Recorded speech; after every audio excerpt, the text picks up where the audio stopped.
जी एकंदरीत भूमिका घेतली त्यावर सुषमा अंधारे यांनी प्रश्नचिन्ह उपस्थित केलेलं आहे। सगळ्यात पहिले तर माझी भूमिका हीच आहे की जो आरोपी असेल त्याला सजा व्हावी। मी काही वेगळी भूमिका नाही घेतली आहे आणि ज्याच्या कोणाच्याही हातानं गुन्हा झाला असेल त्याला सजा व्हावी हीच माझी भूमिका आहे। त्या दिवशी मी सांगितलं। आता माझ्या बोलण्याचा कोणी विपर्यास काढत असेल तर त्याचं उत्तर माझ्याजवळ नाही, कारण की या नागपूर शहरामध्ये 1984 पासून भाजपाशी लढण्याचं काम मी करत आहे। लोकांनी मला निवडून दिलं अनेकदा या नागपूर शहरातल्या, आणि अनेकदा मी प्रतिनिधित्व केलं आहे। मागच्या 10 वर्षात भाजपाच्या विरोधात आंदोलनं उभारून 40 केसेस माझ्यावर आहे। तर भाजपाशी कसं लढावं हे मला नागपुरात समजते। आता याच्यासाठी मला कोणाकडून ज्ञान घेण्याची गरज नाही आहे, परंतु माझी भूमिका जर आरोपीला पोलीस वाचवतील तर बाहेरून येणाऱ्यापेक्षा हा विकास ठाकरे नागपुरात एकटा भारी आहे आणि त्यांच्यावर कारवाई करून दाखवील एवढी क्षमता माझ्यामध्ये आहे आणि ती मी अनेकदा दाखवली आहे लोकांच्या अडीअडचणीत। आणि जर सरकारने भाजपाच्या नेत्यांनी कोणावर अत्याचार करत असतील तर मी कधीच मागे आलो नाही। सगळ्यात पहिला नंबर विकास ठाकरेचा राहिला आहे, नागपूर शहरातील जनतेला माहीत आहे आणि म्हणून मला असं वाटतं की मला कोणाच्या सर्टिफिकेटची गरज नाही, मला कोणाविषयी बोलण्याची गरज नाही। सुषमा अंधारेंनी गंभीर आरोप केलेला आहे। तिने म्हटलं की गिव्ह अँड टेक संबंध। आता कसं आहे, मी या शहरात 40 वर्षापासून राजकारण करतो। आता या शहरातल्या लोकांना माहित आहे माझं काय। आता मी कोणाच्या विषयी का बोलू, आता त्यांना काय साध्य करायचं इथे येऊन हे मला माहिती नाही आहे, परंतु मला आयुष्यभर इथे भाजपाशी लढायचं आहे। भाजपाच्या नेत्यांच्या विरोधात इलेक्शन लढायचं आहे। फडणवीस साहेबांच्या विरोधात लढलो, गडकरी साहेबांच्या विरोधात लढलो, येणाऱ्या दिवसांमध्ये अजून लढणार आहे। माझी लढाई भाजपाशी आहे आणि ती लढाई मी लढणार आहे आणि ही लढाई कशी लढावी हे मला 1984 पासून समजते। तेव्हाच्या नागपूर शहरातल्या जनतेने अनेकदा मला निवडून सुद्धा दिलेलं आहे आणि म्हणून मी काही या दुसऱ्या कोणाच्या बोलण्याकडे लक्ष देत नाही। नागपूरचा विषय आहे, नागपुरात ही माझ्या मतदारसंघाचा विषय आहे आणि या विषयाचं गांभीर्य लक्षात घेता कुठलाच आरोपी वाचणार नाही। जर याच्यात मोठा नेता असेल तोही वाचणार नाही, कारण की हा नागपुरातला न्याय नागपुरातच होणार आहे।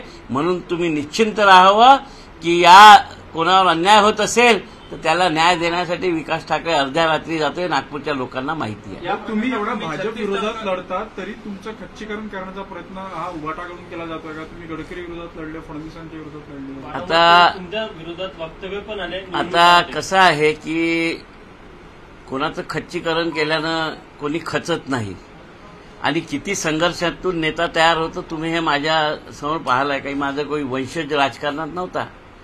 स्वतःच्या ताकदीवर स्वतःचे माणसं जमा करून लोकांचा विश्वास संपादन करून काँग्रेस पक्षाच्या तिकिटावर मी अनेकदा निवडून आलेलो आहोत आणि काँग्रेस पक्ष कसा वाढवायचा, काँग्रेस पक्षाची मतं कसं वाढवायची हे मला समजते। आणि मागच्या 10 वर्षात भारतीय जनता पार्टीची सत्ता असताना सुद्धा काँग्रेसचं मताधिक्य वाढवून दाखवलेलं आहे। भाजपाचा 33 वर्षाचा झेंडा असलेला आमदार मागच्या वेळेस पाडून मी निवडून आलेला आहे। म्हणून मला कोणाच्या सर्टिफिकेट, जनतेने सर्टिफिकेट दिले आहे, बाकी लोकांच्या सर्टिफिकेटची गरज नाही। या सगळ्या प्रकरणात तुम्ही जवळपास 36 तास का गप्प होते, यामध्ये तुमचं स्थानिक राजकारण असतं असा आरोपही त्यांनी केला। मला 36 तास गप्प तुम्ही इलेक्ट्रॉनिक्स मीडियावाले मला विचारायला आले, मी प्रेस घेतली होती का? तुम्ही माझ्या घरी आले विचारायला तुमचं काय, म्हणून मी सांगितलं। आणि या संदर्भात नागपुरातली माझ्या मतदारसंघातली कुठलीही घटना असो मी त्यावर दखल घेत असतो। मीडियासमोर जाण्याचा माझा स्वभाव नाही, प्रसिद्धीसाठी मी काही करत नाही। जनतेचा विश्वास संपादन करून निवडून यायची ही भूमिका माझी असते। मीडियामध्ये बोलून फेमस व्हायची भूमिका माझी नसते आणि तुम्ही माझ्याकडे आले होते म्हणूनच मी तुमच्यासाठी बोललो होतो, काही मी पत्रकार परिषद घेऊन बोललेलो नव्हतो। सुषमा अंधारे कुठेतरी असं वाटतं का तुम्हाला की त्या स्वतः या प्रकाराने जास्त रस घेऊन स्वतःच्या प्रसिद्धीसाठी का स्वतःच्या हेतू? आता मला याबद्दल काही बोलायचं नाही, ते आमच्या सन्माननीय ताई आहे, त्यांना काय वाटतं त्यांचं कामच आहे। त्यांनी पुण्यामध्ये सुद्धा असं आंदोलन केलं होतं आणि ते राज्यभर करत असतात, त्यांना माझ्या शुभेच्छा आहे। आणि त्यांनी जर यातून काही निष्पन्न केलं तर मला वाटतं की आम्हाला आनंदच होईल। जर चंद्रशेखर बावनकुळेवरच त्यांनी गुन्हा दाखल करून दाखवला तर याच्यापेक्षा जास्ती आनंद आम्हाला काय होणार, कारण की आमची लढाई त्यांच्या विरुद्ध आहे आणि म्हणून आमच्या शुभेच्छा त्यांच्या पाठीशी आहे, त्या नागपुरात आल्या आहेत. भाऊ, पण तुमच्यावर इतके गंभीर अर्थपूर्ण आरोप केल्यानंतर आता तुम्ही या सगळ्या बाबतीत वरिष्ठांशी बोलणार आहे का? कारण मला वाटतं कोणाच्या आरोपाने मला काही होत नाही. आता कोणी काय बोलत असेल, मला जनता निवडून देते, जनतेची मी कामं करत असतो आणि जनतेचे कामं करून विश्वास संपादन करायचा हाच छंद माझा आहे. त्यामुळेच मी राजकारणात टिकून आहे, मी मीडियावर बोलून टिकून नाही.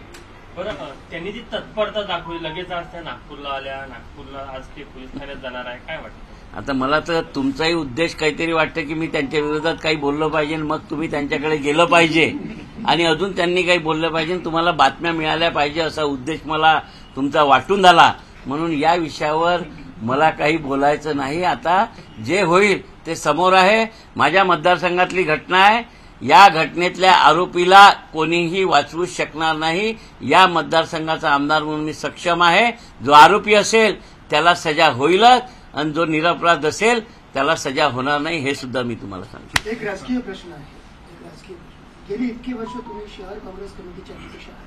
तुमच्या अध्यक्षतेखाली काँग्रेसने जे यश मिळवलंय ते सगळं पाहतो. त्यामुळे तुम्हाला वारंवार टार्गेट करण्याचा प्रयत्न होतोय काय? कारण लोकसभा निवडणुकीच्या वेळेसही असं वक्तव्य उभाटा शिवसेनेकडून आलं होतं की तुम्हाला रसद पुरवण्यात आली किंवा मदत करण्यात आली, अशा अर्थाचं विधान झालं होतं. आता हे आमच्या महाविकास आघाडीचे घटक पक्ष आहेत, त्यांच्याबद्दल बोलण्याचा माझा अधिकार नाही आहे. पण मला जे काही बोलायचं आहे माझ्या पक्षाकडे मी ते बोलतो. परंतु मी माझ्याकडनं महाविकास आघाडीच्या नेत्यांना कधी दुखवत नाही. त्यांनी त्याची दखल घ्यावी हे मला असं वाटतं. थँक्यू.